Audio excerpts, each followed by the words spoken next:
사람으로 태어났다면 저는 운이 굉장히 좋다고 생각합니다. 그래도 한 100만 원 정도 있으면 해외 한 달 살기를 꿈꿔볼 수 있으니까요. 한국이 가장 추운 1, 2월 따뜻한 남쪽 나라 국가들 중에 베트남에 혹시 관심이 있으시다면 잘 오셨습니다. 그냥 베트남 좋다, 물가 싸다 이런 뻔한 말씀을 드리려는 건 아니고요. 제가 10년 차의 눈으로 여러분들이 현실적으로 어떤 걸 고려하면 좋은지 하나하나 꼼꼼하게 단계별로 짚어드리도록 하겠습니다. 마지막에는 많은 분들이 놓쳐서 실수하는 부분까지 모두 알려드리도록 할게요. 베트남에서 일주일 이상 체류를 하게 되면 아무래도 호텔보다는 직접 조리를 해 먹을 수 있는 공간이 있고 빨래도 할 수 있는 이런 아파트 형태의 집에서 거주하는 걸 생각하게 되실 텐데요. 일단 제가 살고 있는 집을 좀 둘러보면서 얘기를 드려보도록 할게요. 이 집이 최초에 누드 분양이라고 해서, 누드 분양이 뭐냐면 공간이 설계가 돼서 나온 게 아니라 그냥 공간만 분양하면 집주인이 알아서 방의 위치는 어디, 화장실의 위치는 어디 이런 식으로 다 설계를 하는 걸 보고 누드 분양이라고 하거든요. 그래서 인테리어 구조가 한국과 조금 다른 부분도 있고 다소 황당한 부분들도 나옵니다. 그리고 또 한 가지 참고로 알아두시면 좋은 게, 베트남에는 노옵션이 있고 풀옵션이 있거든요. 노옵션은 그냥 커튼, 에어컨 이런 주방 설비 시설 정도만 되어 있는 거고, 풀옵션은 모든 가정 가구를 다 갖추고 있는 형태를 의미합니다. 저희는 지금 풀옵션으로 렌트를 해서 살고 있고요. 당연히 풀옵션이 조금 더 가격은 비쌉니다. 자, 베트남 집의 특징에 대해서 말씀을 드릴게요. 아파트인데도 현관의 구별이 명확하지 않는 경우가 많아요. 실제로 지금 저희 앞집만 보더라도 신발을 집 밖에, 문 밖에 가끔 벗어둘 때가 있거든요. 그러니까 집 안으로는 다 집이지 현관은 집 밖에 있다, 조금 이런 생각이 남아 있는 것 같아요. 그래서 현관의 경계가 뚜렷하지 않은 곳들이 굉장히 많은데, 이 집은 그래도 경계가 있습니다. 예전에 사는 집은 이 경계 자체가 없어서 저희가 이거 발 매트를 일부러 샀어요. 경계를 만들려고. 지금 이 집은 그래도 있는 형태고요. 자취방도 아니고 일반 아파트인데, 보시면은 신발장이 있고 신발장 위로 바로 밥솥이랑 전자레인지가 있죠. 전자레인지는 옵션으로 포함되어 있고 밥솥은 저희의 것인데, 신발장 바로 위에 이렇게 뭔가 주방 설비가 있는 게 조금 웃기기는 하죠. 그리고 이렇게 바로 주방이 이어지는 구조입니다. 또 베트남 집에서 알아두면 좋은 특징이, 이 싱크대가 그래도 이 집 정도면은 넓은 편인데 한국에 있는 싱크대에 비하면 싱크대가 굉장히 작고, 그리고 또 낮습니다. 설거지를 할 때 어떤 식으로 해야 되냐면, 이렇게 하다 보면은 허리가 많이 아파서 이렇게 다리를 쩍벌을 하고 설거지를 해야 하는, 그래서 이 정도면 싱크대가 굉장히 넓은 편인데 실제로는 더 좁고 협소한 공간이 많다. 그리고 애초에 어떤 아파트들은 주방 자체가 굉장히 작은 경우가 많아요. 여기도 외식 문화가 발달해 있다 보니까 집에서 밥을 잘 안 해먹는 가정은 애초에 설계를 할 때 주방을 굉장히 작게 만듭니다. 그리고 사실 제가 이 집을 계약하게 된 결정적인 계기는 바로 이렇게 수납 공간이 나름 많은 편이에요. 이 정도면 여기도 안에도 다 수납하는 공간이거든요. 이렇게 팬트리를 잘 갖추고 있지 않은 집들이 굉장히 많아요. 한국인한테는 수납 공간이 중요하잖아요. 근데 없는 집이 많은데, 이 집은 그래도 수납 공간이 넉넉해서 밑으로도 다 수납을 할 수 있는 공간이잖아요. 그래서 인테리어가 예쁘고 예쁘지 않고를 떠나서 실용성을 보고 이 주방이 괜찮겠다 해서 계약을 했었고요. 그리고 제가 렌트한 집은 방 2개, 화장실 2개인데, 보통 한국 집에서는 방이 2개고 화장실이 2개면 그래도 그 방끼리 조금 거리가 떨어져 있게끔 설계를 하잖아요. 너무 이렇게 바로 마주치지 않도록. 그런데 제가 임장을 다녀본 베트남 집은 대부분이 이렇게 방 2개가 붙어 있어서 바로 옆에 있는 이런 구조가 많았어요. 여기가 작은 방, 그리고 여기가 안방이거든요. 안방 안에도 또 문을 열면 바로 이렇게 화장실이 있죠. 여기 화장실 하나, 그리고 여기도 화장실입니다. 그래서 사실상 방 2개와 화장실 2개가 굉장히 붙어 있죠. 그리고 또 이 벽을 보시면 지금 하얗죠. 베트남 집 벽을 보면 한국처럼 벽지를 바르기보다는 이렇게 바로 그냥 시멘트, 페인트 형태로 노출이 되어 있는 곳들이 많습니다. 아마 여기가 또 고온 다습한 그런 기후랑도 관계가 있지 않나 싶어요. 단점은 일단 못질이 굉장히 안 되는 편이고요. 이렇게 못질을 하면 이 콘크리트가 다 떨어져서 나옵니다. 그리고 이렇게 좀 생활 스크래치가 굉장히 잘 남습니다. 이거 보이십니까? 생활 스크래치가 굉장히 잘 남아서 이제 육안으로 봤을 때 보기가 조금 좋지가 않다. 좀 보여드리자면, 우선 여기는 안방입니다. 침실이 있고, 그리고 저희 집에서 뷰는 이 정도가 나옵니다. 혹시 아파트가 어디인지 짐작이 되시더라도 일단 비밀로 해주세요. 그리고 여기는 이제 이렇게 옆으로 밀어서 열고 닫을 수 있는 옷장이 있고요. 화장실을 잠깐 보여드리면 딱 들어왔는데 처음에 왔을 때 이렇게 샤워실 공간 분리는 돼 있는데 뭐 유리도 없고 커튼도 없고 아무것도 없는 거예요. 그래서 집주인한테 최소한 물이 안 튀게끔 뭔가를 좀 만들어 달라라고 해서 지금 이 커튼을 받기는 했었는데 길이가 다 안 되죠. 아무래도 이거는 밑에 그 욕조가 있는, 욕조에서 샤워할 때 물 튀어나가지 말라고 하는 그 정도 길이의 커튼으로 보이는데 이거밖에 안 된다고 해서 저희도 알아보니까 더 긴 게 좀 잘 없더라고요. 그래서 일단 이걸로 임시방편으로 살고는 있습니다. 이제 밖에 있는 작은 화장실인데 여기도 마찬가지로 이렇게 구별이 되어 있긴 한데 커튼의 길이는 짧죠. 그리고 이제 작은 방인데 주로 재택근무를 하는 제가 작업을 하는 공간입니다. 여기도 들어오자마자 이렇게 장롱이 하나가 있고 여기는 제 컴퓨터 작업을 하는 공간이고요. 제 작업실도 뷰가 괜찮은 편입니다. 근데 저희 집이 남향이거든요. 한국에서는 남향하면 제일 좋은 거잖아요. 근데 베트남에서는 남향집이 정말 인기가 없습니다. 남향 서양이 정말 더워서 인기가 없어요. 이 방도 지금 잠깐 들어왔는데 바로 지금 땀이 흐르거든요. 정말 덥습니다. 베트남 사람들은 북향을 실제로 가장 선호한다고 합니다. 해가 제일 들지 않는 집이 시원하고 선선해서 좋다고 하더라고요. 그리고 뒤로는 이렇게 책들이 무방비하게 지금 쌓여있고 지금 여기 보이시죠? 이렇게 집주인이 이 초록 시트지를 발라서 자연 같은 이 네이처한 컨셉으로 인테리어를 해주셨는데 이게 이렇게 열립니다. 깜짝 놀랐어요.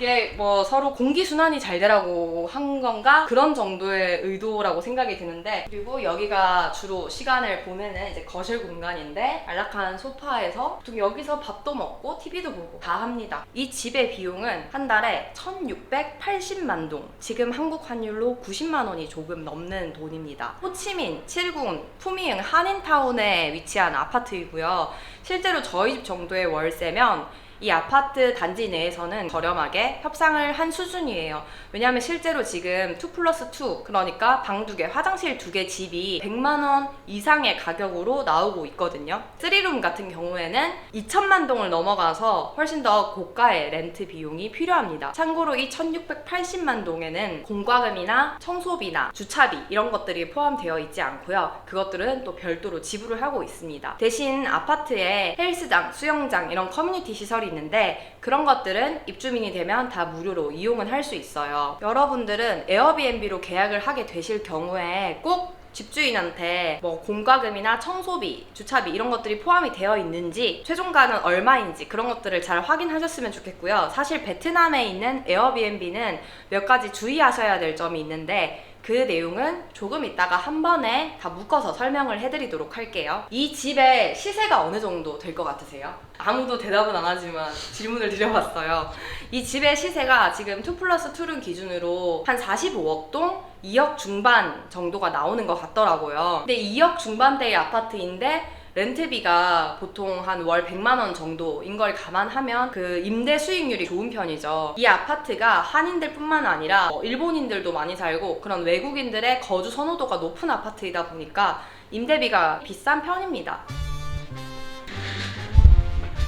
그리고 혹시 이제 한 달 이상 장기로 거주하는 분들이 계실 수도 있으니까 보통 월세를 구할 때 디파짓은 얼마 정도 되는지를 잠깐 설명을 드리자면 지역에 따라 다르고 계약 조건에 따라 다르기는 한데 보통은 1개월에서 2개월치 정도 월세를 디파짓으로 주는 편이고요. 그리고 월세는 이것도 계약 조건에 따라 다르지만 보통 매달 내는 경우도 있고 2개월에 한 번, 3개월에 한 번, 6개월에 한 번, 심지어는 1년에 연세 개념으로 다 한 번에 지불을 하는 경우도 있습니다.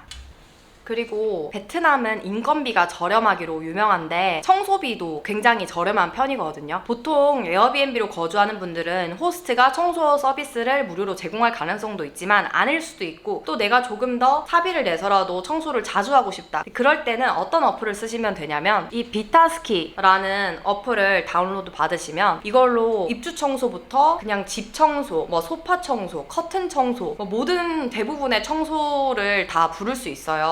85스퀘어, 한국으로 치자면 25에서 26평 정도 되는 집을 3시간 정도 청소를 할 때 가격이 24만 동, 한 13,000원 정도가 되는 가격이 나왔습니다. 그리고 저희 같은 경우에는 주 3회, 하루에 원래 2시간이었는데 아주머니가 굉장히 청소를 빨리 잘해주셔가지고 1시간씩 해서 한 달 이렇게 비용을 지불하고 있는데요. 제가 매달 지불하는 비용이 한 달에 100만 동 해서 5만 원이 조금 넘는 금액을 지불하고 있습니다.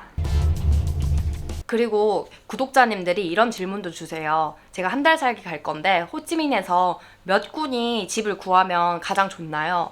사실 정답은 없지만 그냥 저희 주관적인 생각만 말씀을 드리자면 한 달 동안 이곳저곳 가장 돌아다니기 좋은 곳은 당연히 다운타운, 시내 1군이 되겠지만 여러분 아시죠? 원래 다운타운이 가장 집값이 비싸고 또 공간이 그 가성비를 봤을 때 굉장히 협소해서 무조건 좋은 건 아니잖아요. 호치민 1군이 있으면 그 바로 밑에 차로 한 5분 정도면 닿는 4군이 있어요. 호치민 4군이 옛날에는 호치민 빈민가로 불리기도 했었는데 지금은 그래도 좀 중급 이상의 레지던스들이 많이 들어오면서 에어비앤비 숙소를 거기서 구하시는 분들도 많고 여전히 그런 로컬스러움이 많이 남아있기 때문에 주변에 로컬 음식을 먹을 음식점도 많고 뭐 해산물 시장도 있고 이곳저곳 돌아다니기에 괜찮다는 생각이 듭니다. 그리고 내가 좀 더 장기적으로 거주를 생각하신다면 아무래도 한인 인프라가 좀 필요하기 때문에 지금 제가 있는 7군 한인타운 푸미흥 쪽도 괜찮고 2군에 거주하시는 한국분들도 되게 많아요. 사실 7군은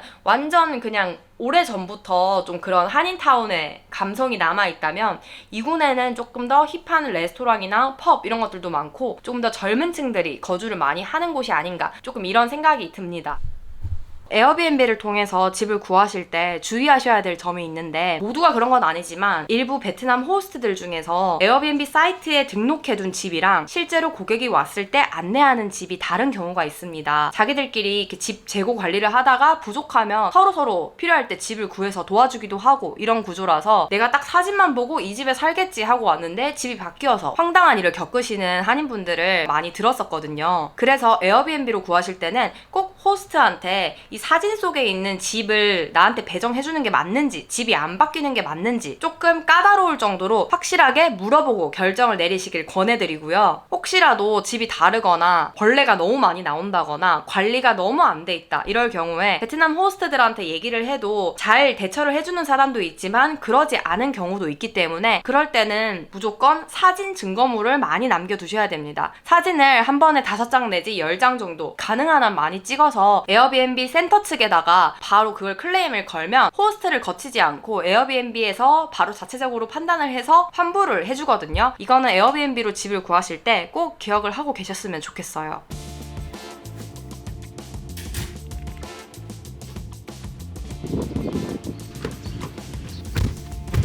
교통비에 대해서 말씀을 드리자면 차량을 리스하는 분들도 있겠지만 사실상 차량 리스는 6개월, 1년 단위로 계약을 하기 때문에 사업을 하시는 분이 아니라면 차량 리스까지는 많이 생각을 안 하실 것 같고 오토바이 렌트 같은 경우에는 하루 기준으로 한 13만 동에서 15만 동, 한 7,000원대 정도 된다고 생각을 하시면 돼요. 근데 오토바이 렌트를 하실 때에는 면허가 없이 운전을 하다가 여기서 공안이라고 경찰한테 걸리면 벌금을 내게 되는 경우가 있기 때문에 한국에서 이왕이면 면허증을 준비해 오시는 게 좋은데 운전면허증 뒷면에 영문 면허증이 있다고 해서 그게 여기서 인정되지는 않습니다. 한국에서 공식으로 국제운전면허증을 발급을 받아오셔야 합법적인 운전이 가능하니까 그건 참고하세요. 제가 지금 타고 가고 있는 이 그랩택시를 많이 이용을 하게 되실 텐데요. 그랩택시는 철저하게 그 시간대의 수요와 공급에 따라 가격이 결정되는 어플이기 때문에 기본 요금이랄 게 없어요.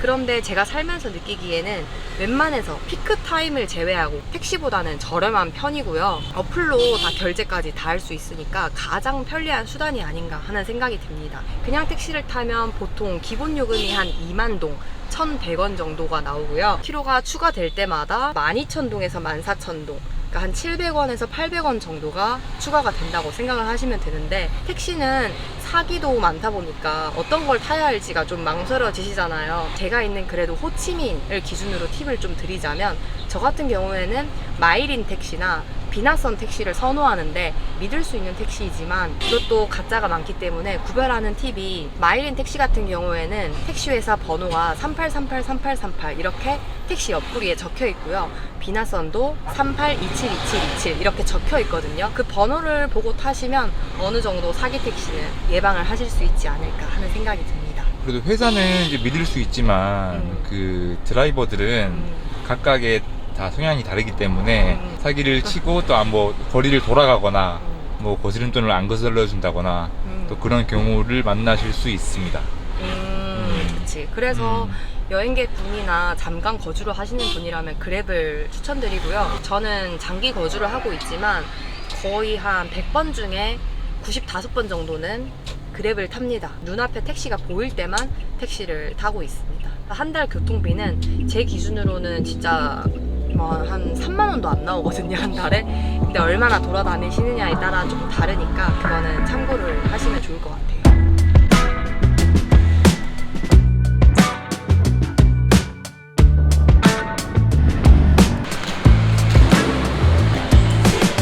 저희는 반깐꾸어라는 거 먹으러 왔거든요. 게살 쌀국수를 먹으러 왔습니다. 반깐이 이런 약간 우동 같은 두꺼운 면이고요. 꾸어가 게거든요. 들어있는 이게 게살인 것 같아요. 선지 같은 것도 들어있네요.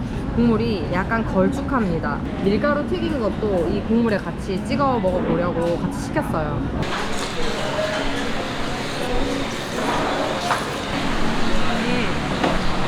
면이 완전 우동면이에요. 맛있다. 한 그릇의 가격은 55,000원, 한 2,800원 정도 되는 가격입니다. 찍어서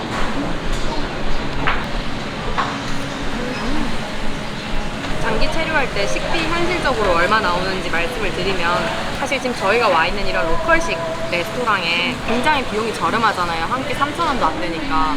그래서 이런 거 위주로 계속 먹고 다니면 식비가 굉장히 많이 세이브가 됩니다. 그런데 현실적으로 우리가 뭐 한 달 있다고 치면 한 달 내내 계속 베트남 쌀국수만 먹고 살기는 조금 힘들잖아요. 한식을 먹거나 다른 좀 뭐 세계 음식을 찾아가서 먹는다거나 그렇게 되면 당연히 식비가 조금 더 비싸지겠죠? 여러분들도 베트남 오시면 우리가 잘 알고 있는 그 퍼 쌀국수랑 분짜 말고 분보, 후띠유 남방, 관광구어 이런 다양한 쌀국수도 꼭 시도해 보셨으면 좋겠어요. 그렇게 베트남을 역을 쌓아가는 저희는 항상 식비 예산을 정해두거든요. 한 달에 1,200만 동 정도, 한국 돈으로 한 64에서 65만 원 정도가 되는데요.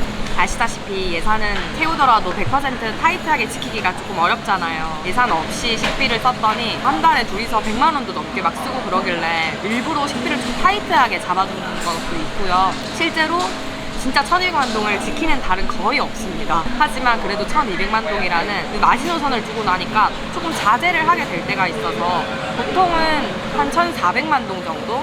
75만 원 정도 내에서 그래도 식비가 해결이 되는 편이고, 좀 진 약속이 많고 좀 귀찮아서 배달 음식 많이 먹고 외식 많이 하고 하면 100만 원까지 올라갈 때도 있어요. 베트남은 저렴한 음식, 이렇게 한 끼에 3,000원도 안 하는 음식부터 1인분에 3만 원, 4만 원 하는 그런 한식 소고기 식당까지 옵션이 정말 버라이어티하게 많기 때문에 식비 운용을 어떻게 하느냐에 따라 또 세이브 하려면 충분히 많이 세이브를 할 수 있다. 참고해 두시면 좋을 것 같아요. 다음 장소로 가서 베트남 체류를 할 때 어떤 부분을 주의하셔야 되는지에 대해서 마저 말씀을 드리도록 하겠습니다.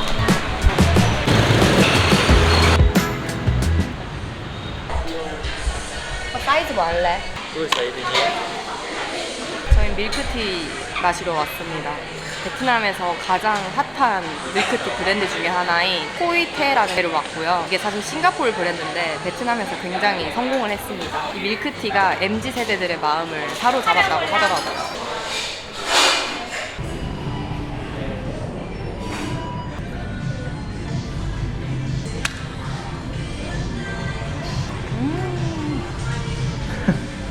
맛있어. 베트남 MZ 세대가 환장할 만하네.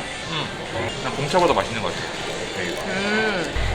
공차 관계자가 들으면 대노할 내용을 이어서 한국에서 설 연휴를 이용해서 이제 여행을 가려고 하는 분들 있잖아요. 근데 아무래도 설 연휴에 가면 뭐 베트남에 문 닫는 데가 많다, 비싸진다, 이런 정보는 이제 입수를 하시고 설 연휴를 살짝 피해서 비행기 티켓팅을 하시는 분들이 있는데, 좋은 전략이지만 베트남의 설날 연휴는 한국보다 긴 편입니다. 여기서는 떼시라고 해요. 가급적이면 그 시기를 피하시는 것을 권장드립니다. 일단 여기서도 설날은 1년 중 가장 큰 명절이기 때문에 문을 닫고 영업을 하지 않는 곳들이 많고요. 영업을 한다고 하더라도 그때 직원들의 인건비가 엄청나게 비싸지기 때문에 같은 마사지샵, 같은 식당을 가도 평소보다 비용이 1.5배에서 2배까지 올라가는 경우들도 있습니다. 참고로 2024년 베트남의 설 연휴는 2월 9일부터 2월 14일까지입니다. 그리고 베트남이 지금 한국인들이 무비자로 30일간 여행을 할 수 있어요. 그렇게 생각을 할 수 있잖아요. 30일간 체류를 할 수 있으니까 일단 가보고 마음에 들면 한 2, 3주 있고 마음에 안 들면 5일 만에 돌아오자, 이렇게 오는 거 편도만 끊어서 오려는 생각을 하실 수도 있는데, 베트남은 무비자로 입국을 하게 되면 반드시 리턴 티켓을 제출해야만 입국이 원활하게 진행됩니다. 미리 리턴 티켓을 뭐 일자 조절이 되는 걸로 해서 들어오시는 거를 권장드리고요. 길거리 스톨에서 파는 그런 곳을 제외하고는 여기도 대부분 카드 결제가 되는 편이라서 들어오실 때 너무 많은 현금을 들고 들어오는 건 권해드리지 않습니다. 이거는 제가 얼마 전에 올렸던 베트남에서 위험할 수 있는 행동 영상에서 좀 더 상세하게 다뤄뒀으니까 그 영상을 제가 고정 댓글에 남겨드릴 테니까 꼭 한 번씩 보고 베트남에 와주시는 걸로 해주면 안전한 여행을 하실 수 있지 않을까 하는 생각이 들고요. 장기 체류를 하러 오실 때 혹시 제가 말씀드린 거 외에도 또 다른 꿀팁이나 노하우를 알고 있는 분이 있다면 댓글에 공유해 주시면 정말 많은 감사드리겠습니다. 그래서 영상이 도움이 되셨다면 좋아요와 구독, 댓글, 알림 설정 잊지 말아주시고요. 앞으로도 베트남 살이, 베트남 여행, 베트남 일상 정보들을 많이 올릴 테니까 지켜봐 주세요. 오늘도 영상 봐주셔서 감사합니다.